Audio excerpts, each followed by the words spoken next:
നല്ല പടം കേട്ടോ, സൂപ്പർ പടം, റിയൽ സംഭവം, സൂപ്പർ പടം. ദിലീപായിട്ട് തന്നെ തിരിച്ചു വരാം. സെക്കൻഡ് ഹാഫ് കൊള്ളാം,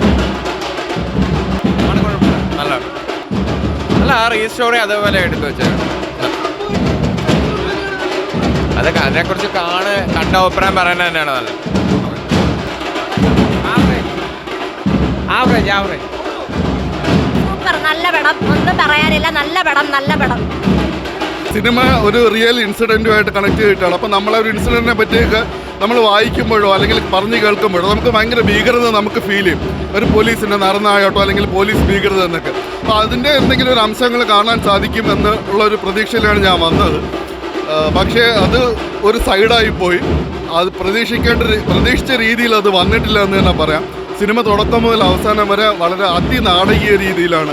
ഓക്കെ, പഴയ കാലത്തെ പ്രസൻറ്റ് ചെയ്യുന്നതെന്ന് പറഞ്ഞുകൊണ്ട് നമുക്ക് ഇത്രയും നാടകീയമായിട്ടുള്ളൊരു ഡയലോഗ്സ്, സംഭാഷണം മൊത്തം അത് തന്നെയാണ്. എനിക്ക് ആശ്ചര്യപ്പെട്ടു പോയത് എല്ലാവരും എസ്റ്റാബ്ലിഷ്ഡ് ആയിട്ടുള്ള നടന്മാരാണ് ഈ സിനിമ ആയിട്ടുള്ളത്. എല്ലാവരും അതിൽ സിദ്ദിഖെന്നുള്ളൊരു അദ്ദേഹത്തെ ഒഴിച്ചു കഴിഞ്ഞാൽ ദിലീപ് അടക്കം എന്തിനാണ് ഇങ്ങനെ ഇത്രയും നാടകീയമായ രീതിയിൽ സംസാരിക്കുകയും പ്രവർത്തിക്കുകയും ചെയ്യുന്നത്?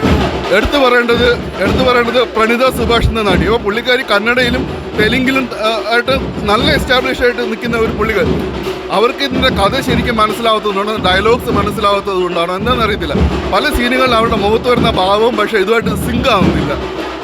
എന്തോ ഒരു മിസ്മാച്ചായിട്ട് ഉടനീളം ഇങ്ങനെ പോകുന്നുണ്ട്.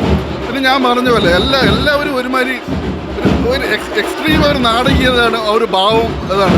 കുറേ ജൂനിയർ ആർട്ടിസ്റ്റ് ഉണ്ട്, മോശം പറയുകയാണെന്ന് വിചാരിക്കുകയല്ല, പക്ഷേ കുറെ കൂടെയൊക്കെ ഒന്ന് ഒരു എസ്റ്റാബ്ലിഷ് ചെയ്യണമായിരുന്നു. ഇപ്പം പ്രത്യേകിച്ച് പറയുകയാണെങ്കിൽ രാജമൗലി ഒരിക്കൽ മലയാള സിനിമയെക്കുറിച്ച് അദ്ദേഹത്തിൻ്റെ ഒരു ഇൻ്റർവ്യൂവിൽ പറഞ്ഞത്, മലയാള സിനിമകളിൽ ഏതൊരു ചെറിയ നടനായ പോലും ചെറിയൊരു ക്യാരക്ടറായ പോലും അവർ അത്രത്തോളം നന്നായിട്ട് അഭിനയിക്കാൻ കഴിവുള്ളവരൊക്കെയാണ് കാസ്റ്റ് ചെയ്യുന്നത് മലയാള സിനിമകളിൽ എന്ന് രാജമൗലി പോലും പറഞ്ഞാണ്. പക്ഷേ ഈ സിനിമയിൽ ഉടനീളം ഒത്തിരി ജൂനിയർ ആർട്ടിസ്റ്റ് വന്നു പോകുന്നുണ്ട്.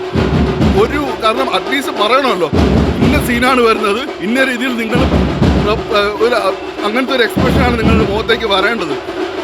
എന്തോ കാര്യത്തിൽ ഭയങ്കരമായിട്ട് ആകെപ്പാടെ ഒരു ശോകമായി. പിന്നെ ദിലീപിൻ്റെ സിനിമകളൊക്കെ കണ്ടുവന്നിട്ടുള്ളൊരു വ്യക്തി എന്ന നിലയ്ക്ക് സത്യത്തിൽ സങ്കടമുണ്ട്.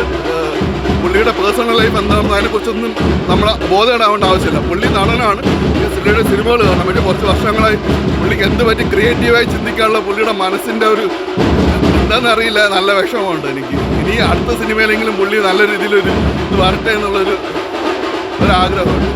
കഥ കൊള്ളാം, അത്രേ ഉള്ളൂ.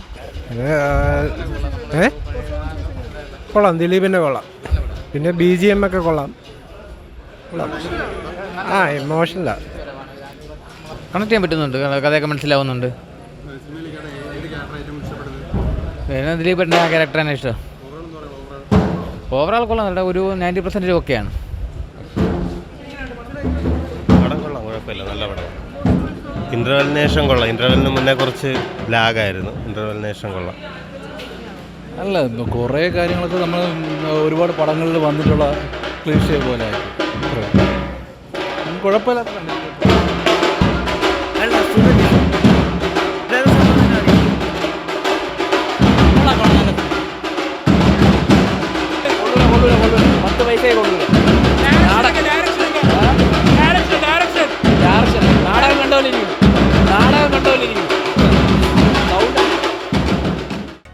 പുതിയ വാർത്തകളും വിശേഷങ്ങളും ഇനി വിരൽ തുമ്പിൽ. എല്ലാ ഡിജിറ്റൽ പ്ലാറ്റ്ഫോമുകളിലും ഇപ്പോൾ സീ മലയാളം ന്യൂസ് ലഭ്യം.